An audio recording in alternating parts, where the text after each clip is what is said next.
दरभंगा जिला के circuit house पहुंचे ग्रामीण विकास मंत्री भारत सरकार कमलेश पासवान। वहीं पहुंचते ही यहां के सांसद गोपाल जी ठाकुर ने उनका पागमाला और बकेट देकर उनको सम्मानित किया। सम्मानित करते हुए कार्यकर्ताओं में एक जोरदार की नारे लगाई गई। वहीं कमलेश पासवान जो ग्रामीण विकास मंत्री भारत सरकार में हैं, उन्होंने बजट को लेकर विस्तार पूर्वक चर्चा करते हुए लोगों को बताया। साथियों, मैं आपके बीच में आज अपने भारत सरकार के जो 24-25 का बजट है, आदरणीय इस देश के यशस्वी प्रधानमंत्री मोदी जी के नेतृत्व में हमारी वित्त मंत्री श्रीमती सीतारमण जी ने जो बजट रखा था, आज उसी को लेकर आज हम लोग दरभंगा जिले में प्रेस कॉन्फ्रेंस करने के लिए पूरे देश में क्या क्या मिला उस पर आज हम लोग चर्चा करने के लिए आपके बीच में उपस्थित हुए हैं। साथियों, विकसित भारत के सपने को साकार करने के लिए अमृतकाल का ये बजट देश के युवाओं, महिलाओं और पूरे समाज के लोगों के लिए ये बजट गरीबों के लिए समर्पित है। और ये बजट आदरणीय मोदी जी का और आदरणीय सीतारमण जी के नेतृत्व में जो पेश हुआ, ये इतिहास का सबसे बड़ा बजट है। करीब 48 लाख करोड़ का ये बजट, इतिहास में ये पहली बार ऐसा हुआ। और जहाँ पर ये बजट पेश हुआ, उसके बाद आप देख रहे होंगे, चाहे मीडिया के मार्फत, चाहे टेलीविजन, इलेक्ट्रॉनिक मीडिया के मार्फत, चाहे फेसबुक के मार्फत, पूरे देश में इस बार का बजट चर्चा का विषय है। इस बजट में पूरे लोगों का ध्यान रखा गया है। गांव गरीब, चाहे मध्यम परिवार का हो, चाहे उद्योगपति हो, हर तबके का इस बजट में ध्यान दिया गया है। साथ ही हमारे इस बजट में करीब 10 बिंदुओं को हमने बांटकर मैं आपके बीच में अपनी बात को रखना चाहूँगा। और ये बजट मैं अगर जो अपने ग्रामीण विकास से चालू करूँ, जिसके हमारे केंद्रीय मंत्री श्री शिवराज सिंह चौहान हैं, इस बजट में ग्रामीण विकास को 2,66,000 करोड़ रुपए का प्रावधान किया गया है। और आप जानते हैं कि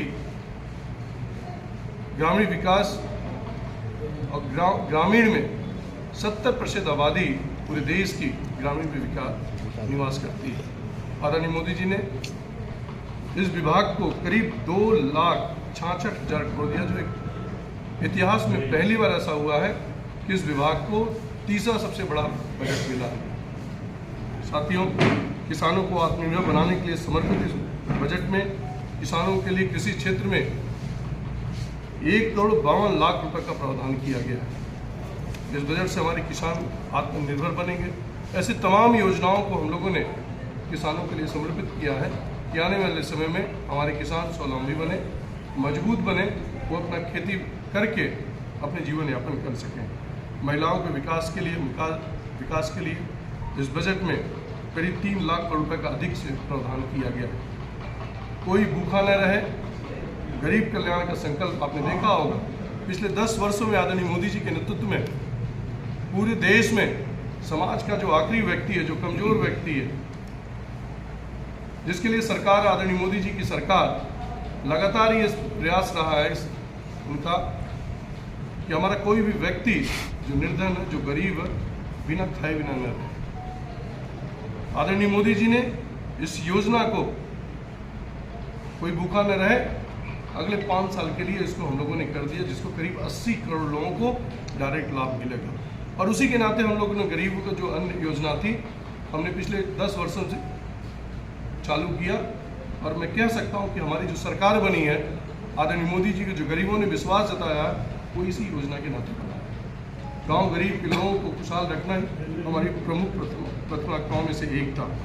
युवाओं के लिए रोजगार के अवसर विकसित करने का संकल्प आपने देखा होगा। इस योजना में करीब हम लोगों ने 4.1 करोड़ युवाओं को रोजगार के अवसर पैदा करने के लिए इस बजट में प्रावधान किया। और इसके अलग से हम लोगों ने व्यवस्था की है कि इस बार हम लोग 4 करोड़ लोगों को स्किल करेंगे, और जिनको हम स्किल करेंगे उनकी हमारी प्राथमिकता होगी बड़ी बड़ी कंपनियों में उनको हम लोग किसी न किसी तरह उनको रोजगार दें, उनको नौकरी दिलाएं। ये हमारा प्रथम प्रयास होगा। साथियों, पहली बार ये आवश्यक बच्चों के लिए सामाजिक सुरक्षा की योजना में हम लोगों ने उनको इस बजट में प्रदान किया है। ऐसे बच्चों को हम लोग उनको प्रोत्साहन करेंगे। वेतनभोगी कर्मचारियों को जितने लोग भी हैं उस बजट मार्फत करीब 17,500 करोड़ रुपए का उनको इनकम टैक्स में लाभ मिलेगा। ग्रामीण विकास, फिर मैंने इस बात को कहा कि ग्रामीण विकास हमारा एक ऐसा विकास है जो सेक्टर है जिस पर आदरणीय प्रधानमंत्री मोदी जी ने विशेष तौर पर ध्यान दिया। साथ ही मैं बहुत कम शब्दों में अपनी बात को ये रखना चाहूँगा कि ग्रामीण क्षेत्र में रोजगार को बढ़ावा देने के लिए जो चलाई जा रही मनरेगा योजना है, जो पूरे देश में जिसके पास काम नहीं है 100 दिन का मिनिमम वेजेस हम उनको दें, हमारी सरकार ने इस पर 86,000 करोड़ रुपये का प्रावधान करने का काम किया है, जो आने वाले समय में हम लोग इसको विस्तृत देने का काम करेंगे। ग्राम सभाओं में कनेक्टिविटी के लिए PMSGY सड़क योजना आप सब जानते हो, पूरे देश में हमारे सद्य अटल बिहारी वाजपेयी जी जो हम लोग के नेता थे, जिनके मार्गदर्शन में हम लोगों ने काम किया, उनके याद में हम लोगों ने गाँव में प्रधानमंत्री सड़क योजना का निर्माण चालू किया।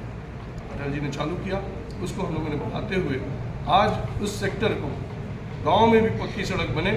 हम करीब 20,000 बस्तियों को इस बार इसमें शामिल करने का काम कर रहे हैं और करीब 12,000 करोड़ की लागत से हम गांव में सड़क बनाने जा रहे हैं। साथियों, सरकार ने शहरी गरीब मध्यम वर्गीय आय वाले परिवारों के लिए 1 करोड़ आवास को पूरा करने के लिए 10 लाख करोड़ रुपए का प्रावधान हम लोग निवेश करने जा रहे हैं। आदरणीय प्रधानमंत्री मोदी जी ने ये संकल्प किया था, आपको याद होगा जब पहली बार सरकार बनी थी 2014 में, आदरणीय प्रधानमंत्री जिसके पास आवास नहीं है उसको हम घर देंगे। और सिर्फ घर नहीं देंगे, उस घर में बिजली हो, उस घर में पानी हो, उस घर में शौचालय हो, शुद्ध पीने का व्यवस्था हो, ऐसी हमारी सरकार ने व्यवस्था की है। आने वाले समय में करीब 2 करोड़ लोगों का हम नए सृजन आवास करने की हम लोगों ने इस बजट में प्रावधान किया, जो आने वाले समय में